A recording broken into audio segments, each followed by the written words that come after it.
Welcome to Your Path to Nonprofit Leadership, the weekly podcast that features the very best in career development in the nonprofit sector. I'm your host, Patton McDowell, and in addition to podcasting, I'm a leadership coach, a mastermind facilitator, a best-selling author, and a speaker. I love taking these nonprofit leadership topics on the road or into your Zoom room. If you need someone for your next conference or workshop, check out my new speaking page at pattonmcdowell.com for more information. Well, you're going to enjoy this great conversation I had with Beth Napleton, who is an executive coach and consultant, and she's going to help you tackle some of the most challenging issues we face as nonprofit leaders. And now, while it's often a single bullet on your job description, managing people is a huge part of your success, especially your ability to navigate some of the people problems that will inevitably arise. And that's where Beth comes in. We talk about role clarity and pointing with the thumb instead of the finger and training and promoting effectively and much, much more. Lots of reasons to check out the show notes for this episode. It's number 208. Just go to the podcast page at patmcdowell.com and you'll find all of the resources Beth and I discuss, as well as more information on her and the great work she's doing through her consulting practice called Beth Napleton Consulting. Without further ado, please enjoy my conversation with Beth Napleton. Beth, thank you for joining me on the path. I am so glad to be here, Patton. Thank you for having me. Well, I'm excited about this conversation, Beth. You've had a wonderful leadership journey yourself, and now you are helping others with leadership issues and topics, especially as it relates to that most important asset for any nonprofit organization. It's people, it's talent. And so I'm eager to dive into that because, as you and I have discussed before this recording session, so many wonderful missions are perhaps slowed down, if not inhibited by people problems. So what's an example, Beth, of a significant people problem that you see nonprofit leaders facing right now? Yeah, I mean, I think that, right, every nonprofit has a mission, and that mission might be different, right, based on if you're environmental or educational or whatever the case might be. But what you need people to solve any problem and reach any mission, right? There's not an app that will, create climate change or solve climate change. There's not an app that gets to educational equity. And so because you need people to do it, that's why I focus my work on the people problems that get in the way of the mission. And I think, if I had to pick one, because it can show up in a lot of different ways, but I think that team dysfunction is probably one of the most common people problems that I see. And, that can manifest in culture issues on a team, high turnover, squabbling and infighting. I mean, pick your poison. It's all under the umbrella of team dysfunction is something that I see all the time impeding nonprofit leaders being successful and being able to reach their goals and then their mission. Couldn't agree more. And I'm excited to unpack that because I bet a lot of listeners right now are nodding their heads like, yeah, I just don't quite have that team function that I know I want. I want to focus on the mission, yet there's that bickering or infighting or whatever you call it. And so I'm excited to talk to you about, all right, what do we do about it, right? That's ultimately what our conversation will lead to, giving our listeners something practical to do to help address some of those issues. But well, Beth, let's talk about your journey. What led you to now the work you're doing and helping address people problems? Because, of course, you've been there as well. So talk about the experiences you've had that led to the work you're doing now. Absolutely. So I have been largely in the education-related nonprofit and school space for about 25 years. And so when I look back on my career, which I started in the classroom as a teacher, which was incredible, and about the first 10 years of my career, I had been at 3 different schools. I think I had 5 different principals in those 3 different schools. And so after about 8, 9, 10 years, I just really had a light bulb moment where I realized what a difference that the leadership made in the school. And schools, of course, it's the principal. Right. It was a huge difference, huge, right? There were principals that I would have worked under for the next 50 years. And there were people that I avoided seeing in the hallways because Right. I couldn't look them in the eye because I felt like, how are you not doing this? Now, I always say now to my leaders that like the views are, it's easy to give advice from the cheap seats, right? Yeah. I can Two sit sides to that coin, right? Yeah. right. I can sit in the bleachers at Wrigley Field here in Chicago and give advice on how they should run the team, but it's probably a lot harder from the dugout. So I certainly was doing some of that myself, unfortunately. But I think that is really when, I had been a teacher leader in the schools and a grade level chair, et cetera. And I really realized, like, if I want to spend my life in mission-driven organizations, which I very much did, I need to go learn about how to manage and lead adults effectively. Because in the schools I've been at, and which was, in New York City, in rural North Carolina, in Gary, Indiana, it was a real mix of places, a mix of grade levels, a mix of student populations.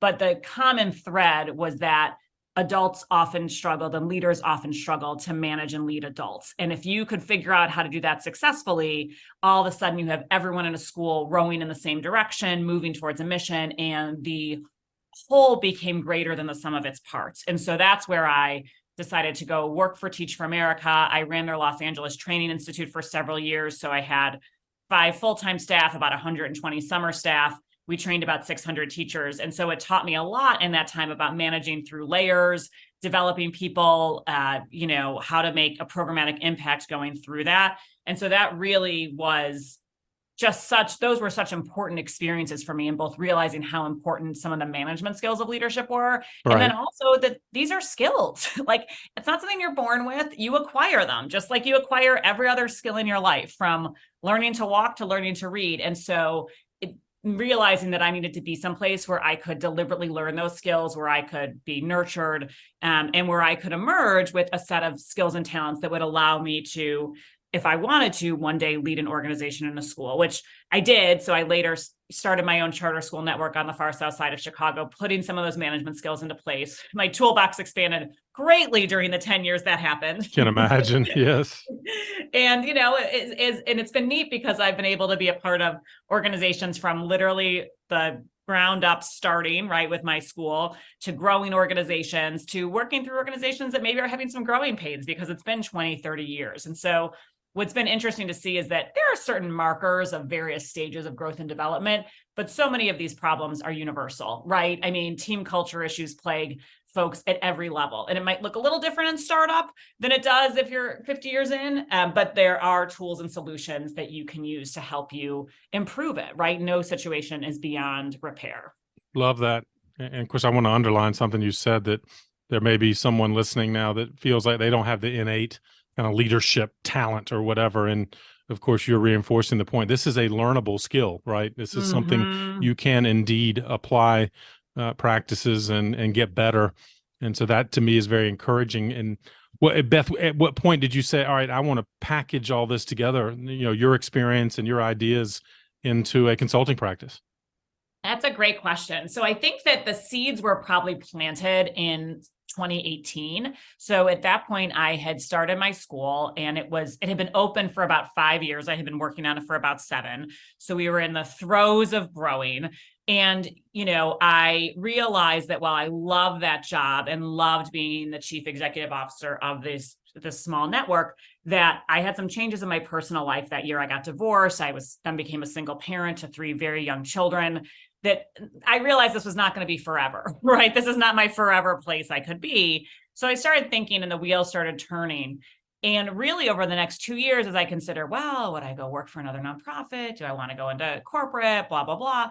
I realized that, I still really wanted to make a deep impact. And, because I think working in schools and nonprofits and mission-driven organizations, you never wake up and think, is my job important, right? Does what I do matter? How I spend my time. So I didn't want to lose that, even though I knew that, I wouldn't be surrounded by hundreds of, 7th graders. So it would feel different. And then I could think back on my journey and realize that, particularly in the process of starting the school, but also before that, there had just been several moments where I was feeling really stuck as a leader. I was kind of ascending the staircase. I was learning some of those skills, trying to get to that next level, and I just couldn't master it. And at that point, I often had an external coach or a consultant come in to kind of help me rise up and get unstuck and learn those skills, or give me some capacity at a time where I desperately needed it to move my organization to the next level. And so I realized that in my own experience, coaches and consultants had been so important to me. And so I thought, well, maybe this is something I could do. And it kind of works with my lifestyle needs in terms of, being the sole parent, et cetera. And so it was that really, and then I had the final moment, I think, came in August 2020, as we were getting ready to open, in a pandemic year from September on. And it just realized that I had done a really good job grooming my successor. She was more than ready to lead the organization. And I did not have the gas in my tank for the, rise out of COVID. That was going to be a multi-year process. It was becoming clear. It's not going to be like a 2-week recovery period. And so it was like, you know what, it's just time for new leadership. It's time to move on. And so I transitioned when my first class graduated in June 2021. I graduated with them and went off on my own. So it's been almost 2 years now. That's fantastic. And as you think back to those periods of being stuck, were often the feeling of being stuck related to people, challenges, issues as you reflect back? I wonder, in other words, has that been directly applicable now to the consulting and coaching you do? It was because you felt literally stuck, and what can you determine now what had you feeling stuck then? Absolutely. So I think that and often when you are in the top role, the problems you get, and you're trying to untangle are not neatly categorizable, right? And so, for example, I can think about a time probably about 5-6 years into the school where we had some serious morale issues. We had some infighting at senior levels that I was trying to work through and figure out. And we also had academic results that I was very dissatisfied with. And I learned that a woman that I had previously worked with was consulting. And so was just realizing that I had had on my list for weeks and weeks to, figure out an intervention program. And it just kept not getting done. I just simply did not have the time. And I knew how to do it. And if somebody had waved a wand and given me a week of work time or even a day of work time, I probably could have made my way through it. But it just wasn't the reality of where we are as an organization. That was almost impossible. And so when I realized I could bring in somebody that I trusted, who had a lot of expertise in the various areas that were needed, and then could help provide this outside perspective to me, because look, we had to figure out an intervention program to help meet our kids who were struggling with reading, right? Rise up and be, to and beyond grade level. And that was inextricably linked to teachers' attitudes towards the role of intervention. Yes. The way that I had 2 senior leaders who had diametrically opposed visions on how to do this, and we were stuck. And I was trying to break the impasse, and they both had good points. And, there's going to be one way we were going to do this. Like we weren't going to run 17 intervention programs. And so I think that a lot of times people say, well, my team is great. I just have an issue with, we're not meeting our fundraising goals, or, we're having a hard time getting clients, or our program could be so much more effective. And so one of the things that, people issues are always tied up in these things, right? Because it's like, are you not using your people and kind of aiming them at the problems that matter most? Are you struggling because you're trying to do that and they don't want to do that? There's some resistance there, right? Maybe they don't have the skills because they kind of been in one area and you need them to pivot a little bit faster than they're pivoting. And so I think that what, I found in that situation that Lindsay, the consultant, brought to me was she was an external ear to hear and help me problem solve and think through the issues. She could bring on some additional capacity where she was able to come up with a plan that I could review, have a training material, come in and train my staff, right? So she was able to bring the tools to the situation, as well as the perspective that was so important for me at that time, because, she couldn't solve this impasse between my leaders, but she could listen to me, talk about it. She could help me problem solve. I could practice what I was going to say with her, and then I could go in and actually solve that problem myself. And so she was really like, behind stage, kind of cheering me on, like whispering me lines in some ways at a time when I needed that, because I had just been so personally drained by what was happening. Yeah. And so many nonprofit leaders, I think, feel that isolation and exhaustion. And so you're right. The coaching influence, right, is both tactically helpful, but also I'm guessing it provided you that just emotional support when you most needed it. And I guess that's exactly what you're trying to do now as you support organizations. And Beth, primarily in the education sector, or no, what are you doing now? Yeah, I work with all mission-driven leaders. Because really, in some ways, staff morale issues have Affect everybody. generally the same problems and solutions, right? Like it's not, if you're at Greenpeace or at Teach for America, right? Like there's a similar set of solutions and a similar set of root causes that go into it. And I actually call myself a coach-sultant, right? Because I view my role, sometimes I do purely coaching or purely consulting, but really my sweet spot is working with people on exactly what Lindsay did for me, which is I am helping to bring a consultant's view where I bring on the tools, the capacity. I can do some of the thinking, the focus groups, the interviews. And of course, you bring that external objective perspective. So people are sometimes totally fine to be no filter with me in a way that they might be reluctant to with people that they're, employed by or work with all the time. And then I also bring this element of coaching the leader through it. So I know plenty of people said, oh, we had this great plan from this consulting firm, but then we hit a roadblock and it just died. Yes. And it's like, well, we need a good enough plan, right? It needs to be a good plan. It needs to be strong. It needs to be solid. But really the focus then is on implementation and how do we work through those roadblocks, navigate the resistance, help to figure this out. So sometimes people say, well, we need an amazing plan. It's like, I'd rather have a good plan that gets done than an amazing plan that gathers dust. And certainly we try to make it amazing. We're not but some people will plan is a way of almost procrastinating from actually addressing the issues. And so how do we get a good enough plan that gets us going so that we can really jumpstart and make some progress on the thing that's holding you back? Because once you start to make a little bit of progress, you gain momentum, you start to shift the culture, you start to, so then the snowball effect starts to take place. You've got momentum on your side there. So glad you make that point, because I agree with you. I think a lot of times that pursuit of perfection prevents progress. Sorry for that incredible alliteration there, run back to back to back. But you're right. I think many organizations are, stuck in that effort to create the perfect plan, and you're more interested in helping them make progress. And yes, so progress beats perfection. Indeed. I'm glad to add that phrase to mine. And it's a good segue to some of the tools and concepts you bring to the organizational leaders with which you work.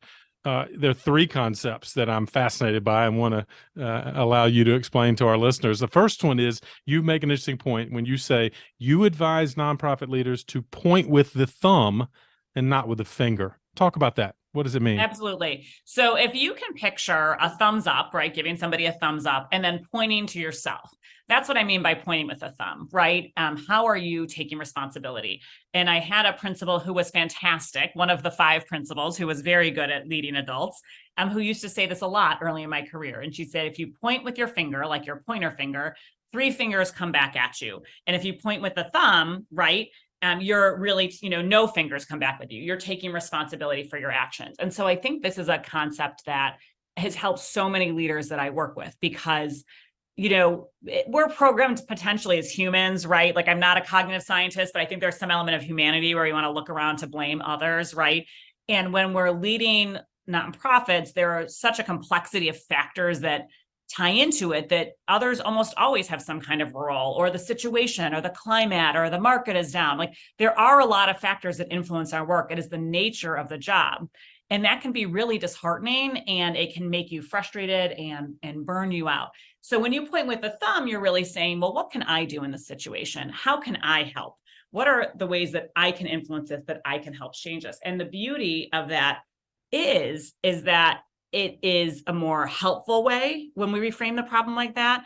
It's empowering, right? It helps us feel more in control as leaders, and our ability to affect change happens. And I don't know, Patton, one of the sayings I like, as long as we're trading sayings here, little right. quips that we like, is the saying, the fish stinks from the head, right? Yes. And I remember I was changing schools early in my journey, and, a friend, I was concerned about some issues, and someone said to me, you know what, the fish stinks from the head, right? And you're concerned about this leader, you heard rumors from this other person, but the reality is the school is great. You've totally fallen in love with it. You're willing to move across the country to go there. This is a solid leader. This is someone who clearly has set the right tone for the building. And when we think about larger, complex systems or ecosystems, sometimes we can, as leaders, underestimate the impact of one person.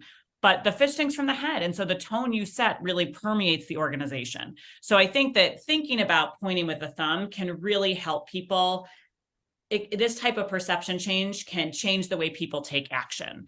And so when leaders believe they can have some influence on a situation, even if it's as small as 5%, they're more likely to act in a positive and different way that sets off a domino effect and starts to get some momentum built.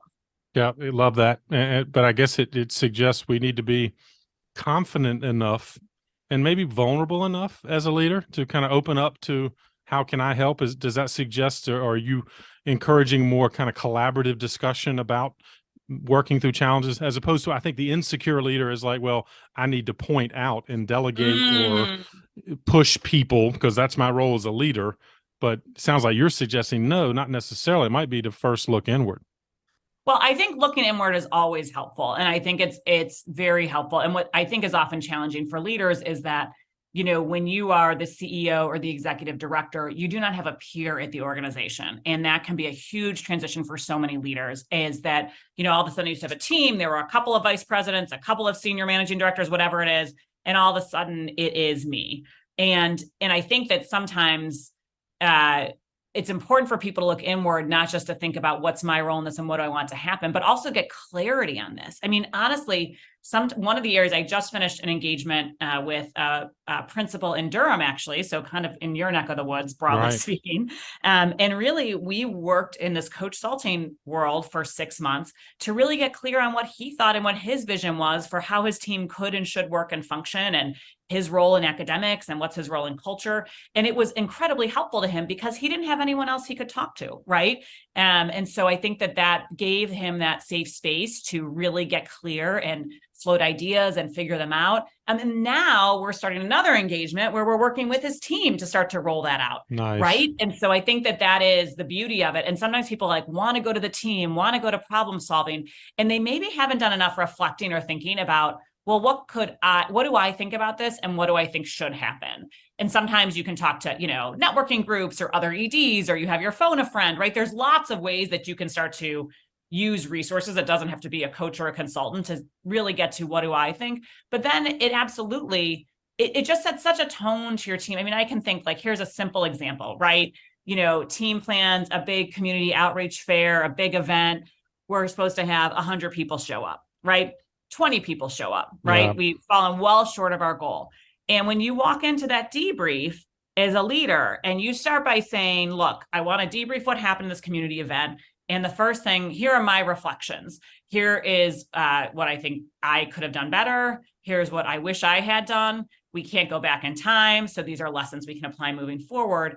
You have then set a tone for your entire team to be vulnerable themselves, to take ownership over their elements of the problem, to problem solve proactively. And so you're not just saying, here are these 3 things, and that's what matters. You've now given permission to every other person around the table by your example to do the same thing as well. And so I think that's what can be really powerful. And that starts to get to really a culture of candor in organizations, being honest about challenges, and the sense of hey, we're in it together and we all make mistakes, and that's okay. What we're going to do is learn from them and apply it moving forward next time. And it's hard for a lot of organizations to get to that point for a lot of reasons, including a fear of vulnerability. Wonderful. And I know there are nodding heads as our listeners ponder it, because we've all been in that room when the leader walks in a scenario like that, guns blazing, right? And that gun is not pointed at them, it's pointed at us. And we feel literally shot and criticized. And then obviously that creates a defensive attitude. And that's, I guess, what you're saying, right? Those are the environments that nobody wants to be in, but we as leaders have to set the tone. And I'm glad you said it, because you're right. We have a mastermind program that we brought leaders together in small groups, and it's a lonely world, I would say. And it sounds like you're seeing that too, right? To some extent, Beth, there's this isolation, and I have found that nonprofit leaders, often their board that they report to is either disengaged or is micromanaging them, neither of which is good. And you can't bring all of your challenges to your staff, your team. So I guess that's what, in your process, you start literally with kind of more of the reflection with the individual leader, and then you may expand to their team. Yeah, I mean, you have to, if the leader isn't clear, it's very hard to do the teamwork. And sometimes depending on the situation, and we do a whole, data gathering and analysis phase, right? And sometimes in the situation, it's appropriate to do that work side by side, right? It is an exploring piece. But even in those situations, I will often do like a meeting with a leader, the first week of the month, and then we'll meet with the team like the third week of the month, right? To even give the leader a little time and space, some time to marinate, some time to think, because I think that sometimes the time to think and really reflect is just one of the most things leaders tell me they wish they had the most. But I do think I'm so glad that in your mastermind, people can come together like that, because it is just so isolating, even with the best board and the greatest team and all these places. It's lonely, and you're the one often making the tough calls, right? That have no clear answers. And so I think that the more people can be aware of that as leaders, reach out to all these resources, listen to podcasts like this to realize like, hey, I'm not the only one going through this. I think that only helps give you more kind of fuel for the fire so you can keep going long term. Well put, Beth. And a good segue maybe to the second point. You used this phrase in one of your earlier responses about the need for more role clarity. Maybe talk about that. Where do you see that as a problem for many organizations, and what can you do about it? Absolutely. So role clarity is, I think, being clear on what roles do what, and who owns a project, who helps on it, who's consulted, who needs to approve. And there's various frameworks. There's MOCA, there's RACI, right? There's like lots of tools out there you can Google to help bring your team role clarity, and they all have pros and cons. But what I push is I'm agnostic on the tool, but often when there is team dysfunction or any people problem, really sitting down as a leader and saying, okay, have I, again, point with that thumb, have I been clear enough as a leader in what people's roles are in reaching this goal? And so, in the example of the community outreach event, was I clear on who was responsible, how many flyers each person had to distribute, who was the person, if we were low on signups, was going to rally the troops and do this? Like how can I bring additional clarity to people's roles and what each of them should be doing on the team to help us move more effectively in the same direction? And so I think that it can be uncomfortable to do this because we're telling other people what to do. It often takes some real thinking and anticipating problems. And sometimes as leaders, we just want to like do, or go. And we, of course, have a million competing priorities. It's not like you're just sitting in your office thinking like, what do I do? It's like, you have to carve time out to do this work. But what I've seen over and over is that, no matter how, and some teams might, we'll work together and their role clarity is decent, but you can always take it to another level, right? I work with leaders often when I do professional development for organizations. We'll sometimes talk about Windexing your expectations, and your role clarity. So look at your role clarity, just like your windows. Can your windows ever be too clean, right? There's always like one speck of dust, one thing you could do. So even if they're not dirty and gross and fingerprint covered, you can, metaphorically speaking, you can always, spray some Windex on your roles, buff those up. So, in that team debrief to say, hey, we did a pretty good job being clear on who was doing what when it came to these areas. For next time, let's look at these areas, right? Let's look at sponsorships. Let's look at day of outreach, right? And let's just be clear on who owns each piece of those, and then what the job of the rest of us is to help. Because really what you're doing there is it's preventative medicine to help prevent some of those problems. So many of team problems come from people feeling some kind of way about who's making the decisions. I'm not really, you asked me to help you, but that's not my job, right? And so, a lot of stuff is tied up in that's not my job, or that shouldn't be my job, or why you asked me to do this. And so as a leader, when you focus on role clarity, you're answering all those questions in advance, right? Love that. What is your job? Look, you're a member of this team. This outreach is the biggest part of our organization. So if the week of we need you to go, hustle up signatures on the street or reach out to your contacts or do whatever, you're going to do that. And I think that it's the ability of a leader to help set expectations that is just so important for how people function, especially when it comes to interacting with each other. Yeah, really appreciate those illustrations. And again, nodding my head in the fact that imagining environments in which I have been exactly on both sides of that coin, kind of the leader attempting to add clarity to the roles around him or her, or someone on the team side. And it seems to me, Beth, a lot of organizations kind of focus so much on the lag metrics. In other words, the lead and lag metrics. What after the fact, did Yes. it work? Did it not? Did it succeed and all that? And of course, that leads to frustration sometimes. But your emphasis on, no, let's get ahead of that.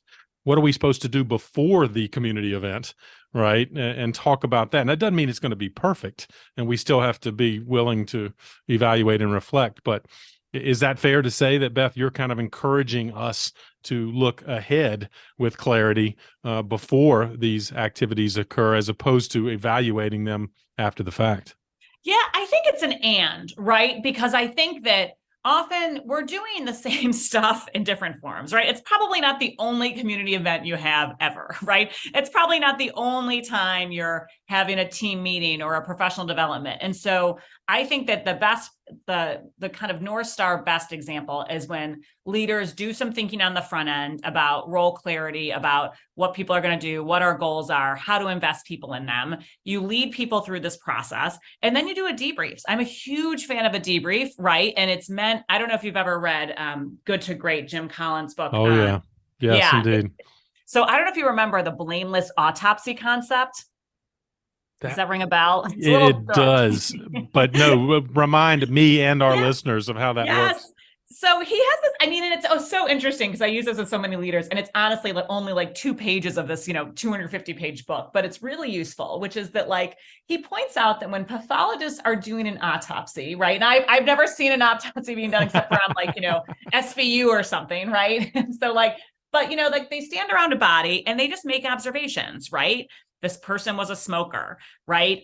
They have a scar on their knee where they had surgery. There is not judgment, right? Oh, they shouldn't have smoked, and what were you doing? Right, it's just facts. Observations, right? Yep. It's just fact-based, and it's blameless. And he brings the point that, to your point, somebody comes in when organizations do debriefs. Sometimes it's guns blazing, It's rife with judgment. It's rife with issues. Yes. And so really do a blameless autopsy. And he has a few lines in there that, you can set it up and say, look, we all have a role in this and we're all responsible. And the purpose of this is really, it's, I usually have people read those 2 pages of the book. It's like a 5-minute warm up to the meeting, and it kind of puts everyone on the same page.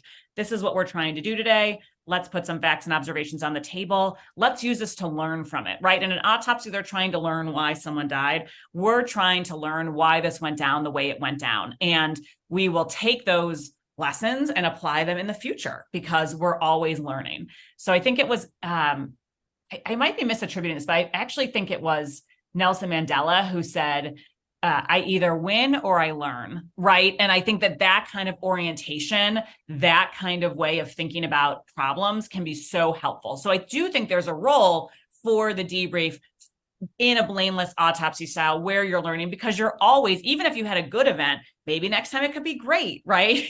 Exactly. So there's always room to grow, but I think it also helps position your organization as a place where people learn and grow, right? And as a place where we are able to always be improving. And this helps with, sometimes the problem people are facing and they come to me with is hey, we've had some pretty good results and there's some complacency in our organization, right? And because of the work that nonprofits do, we haven't fully saved all the whales, right?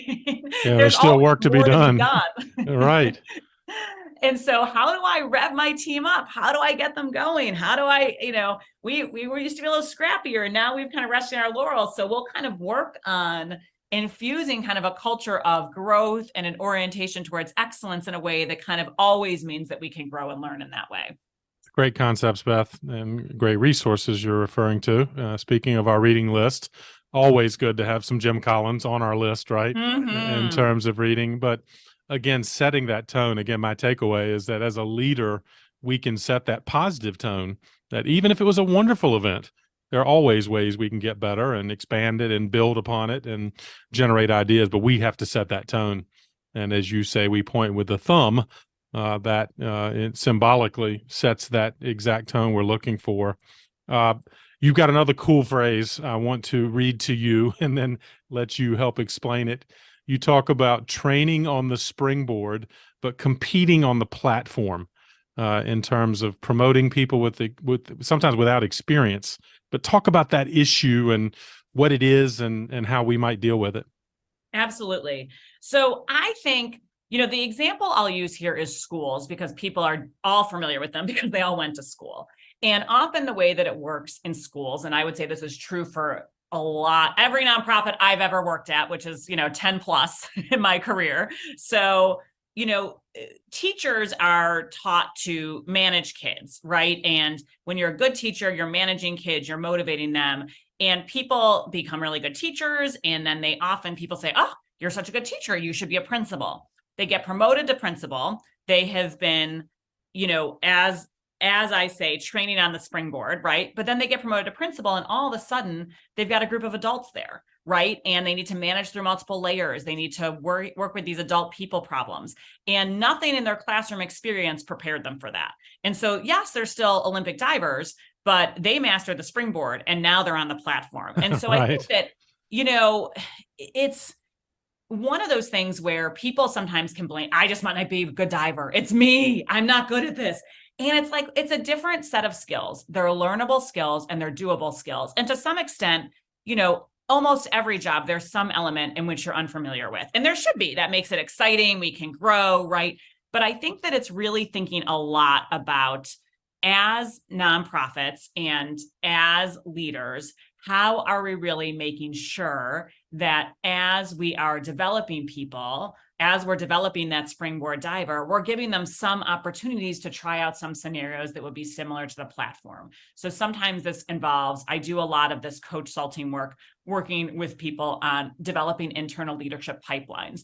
And we will literally go down and say, like, okay, I've got this program director who I would like to be able to manage this program team in in a year or so, when this person is, moving across the country with their spouse. So Right. how do I get them ready to do that? Well, they have to be able to lead team meetings. They have to be able to create an agenda. They have to be able to address conflict. They have to be able to, help people build relationships with each other. And we'll literally distill a list of skills like that. And I'll say, well, they already make agendas in their current meetings. So I feel good about that. They do a good job building relationships, but geez, this conflict piece, like, there's not really the opportunity for them to practice that. And so we'll talk about how you can build that. And sometimes it's sending people to a training. Sometimes it's giving them real world opportunities. Sometimes it's having a direct conversation and saying, I want you to think about how we can add this skill to your arsenal. And, make sure that you will be ready for this, and that internally, when we're working on developing people, we're doing it very deliberately, thinking about how they can get some lower stakes at bats before they're the manager of the team, before they have this title, to build these skills and practice. Because so often, I forget what book it is. It's another classic. It's maybe Discover Your Strengths, where they talk about, people often get promoted. Like, you're so good at what you do that you get promoted to, like, your zone of incompetence, basically. Yes. Right. It's like the Peter principle, right? And yes, exactly. Right. And you just, that doesn't feel good to be that person. It doesn't feel good to work for that person. It doesn't feel good to be on a team with that person. And it's also not their fault necessarily, right? Like, the systems aren't always thoughtful about how are we developing people and what are we doing. And so I think that's where, and if you're finding yourself now, maybe you're listening to this thinking, I am on the platform. What do? I don't know how to do this. I want to go back to the springboard. That's okay. And maybe you do. And it's like, I always encourage people to think a lot about what you want and what you like and what those pieces are. And you can learn to do this. It's thinking about, well, what is different about your current role than from your previous role? And what would be ways that you can work to build your own knowledge and skills around this area so that you can feel more proficient on the platform yourself? Yeah, it's a fascinating concept. And it has me thinking about, as a leader, have I thought through the leadership path of all of my teammates?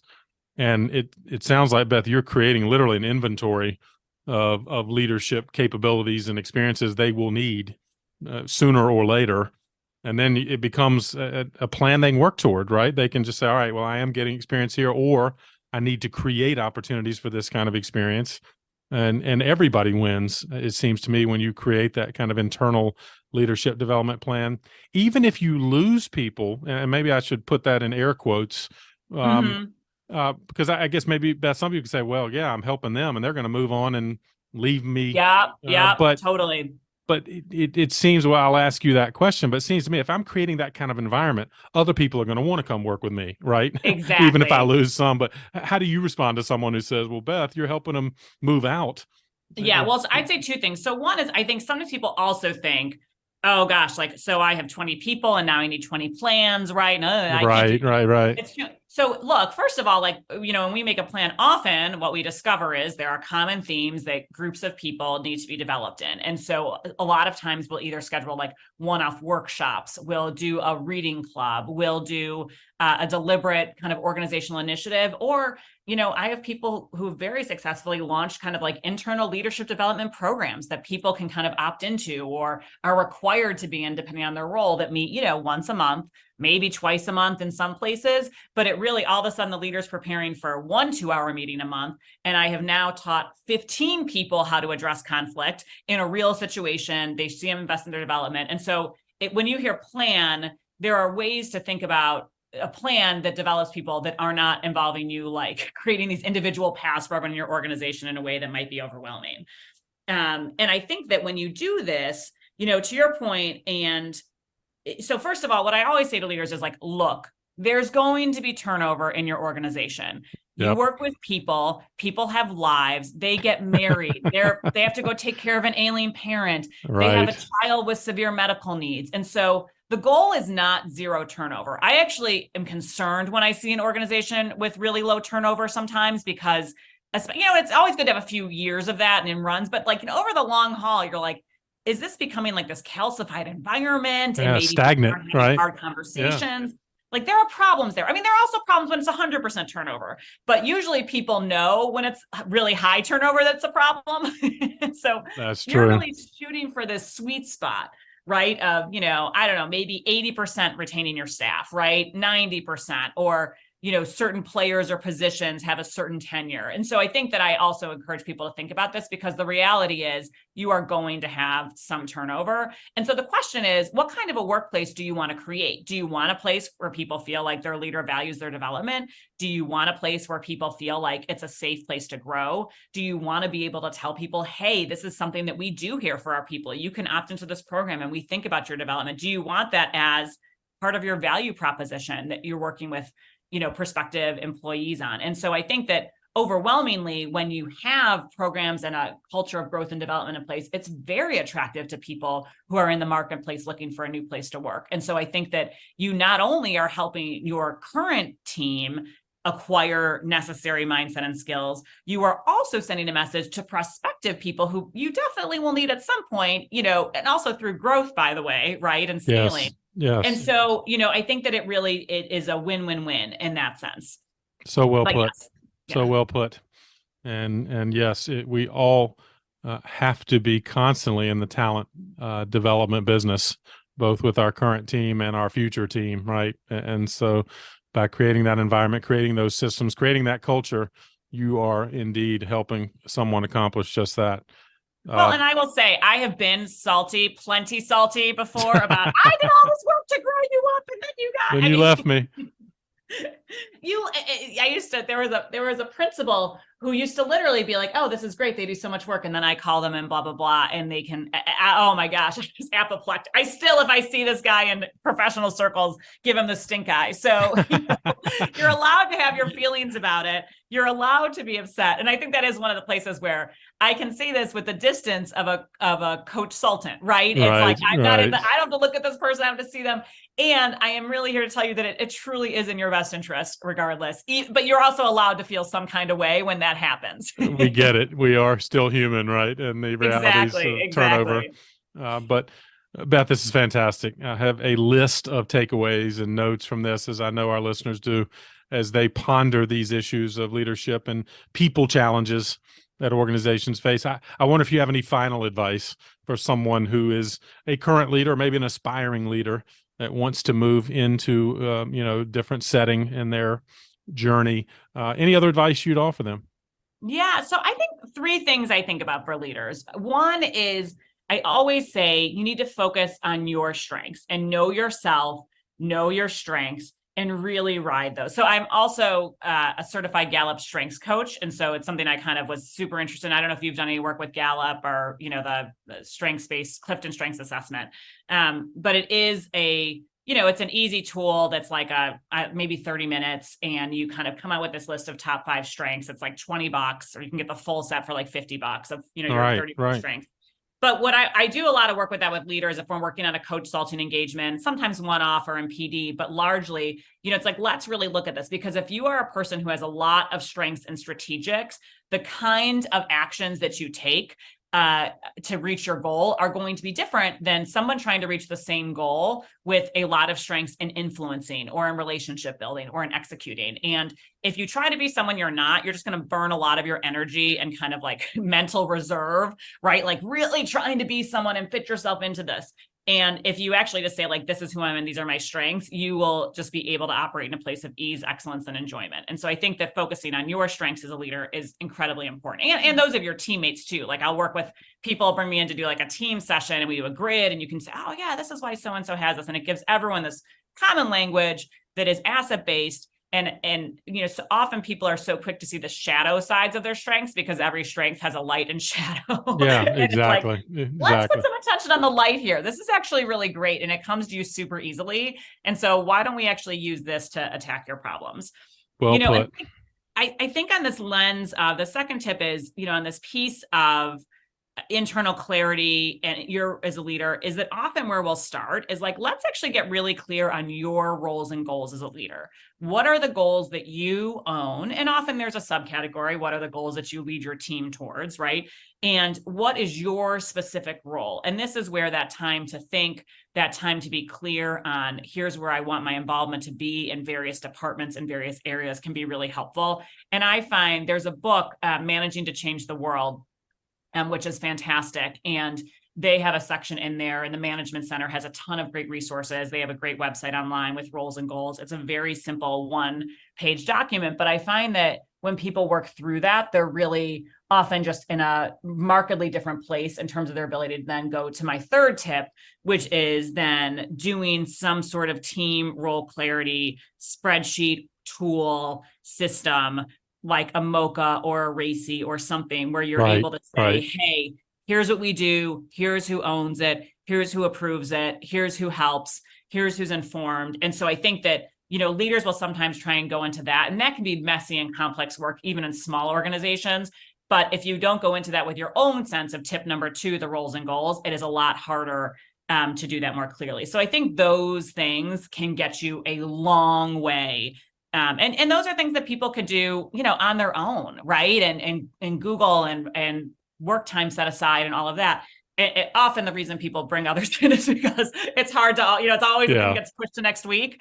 And when you're like, no, I want to show I'm serious about this, I'm going to invest in this, and I'm going to have someone, I'm going to have to show up to the Zoom call and do this, and we can do this work together. It can be really a relief for people, because you can get that clarity. And then that clarity just supercharges your ability to reach your goals overall. Again, fantastic. Thank you for a wonderful trio of takeaways as we close this conversation. But Beth, it's been fantastic. And as you said, a lot of these things we can apply ourselves. We don't have to wait for somebody else to do it. We can do some of this self-directed learning as a leader. But I like your point too. Sometimes it does help to have the accountability of an external support system, whether it be a coach-sultant or a coach or consultant, either or, the combination that you provide. And so thank you so much for that. And you have referenced some wonderful texts throughout this conversation. So we've got several books already that we will need to link up. But I wonder if I can ask one more parting gift of you, Beth. Is there any other book or a book recommendation you'd offer to our listeners? Well, I think you could tell that I was a reading teacher during those 10 years, exactly. right? The power of books. I'm a big believer. I would say, in addition to the ones I've mentioned, and I have a shelf full just like you do, 2 other ones that I think are great for leaders. One is 5 Dysfunctions of a Team, and workbooks, et cetera. That's just a great place to start. And I think there's a lot of low-hanging fruit there that's easy to work on. So I'm sure that's come up before in your 200 plus it's a great episodes. one. Lencioni's got so many of those, fables, I guess, as he calls them, yes. right? So that's a wonderful example. Nice and quick reads. And then the other one I would recommend is a book called Radical Candor by Kim Scott, who used to be at Google, among other organizations. And I don't know if you've read this one.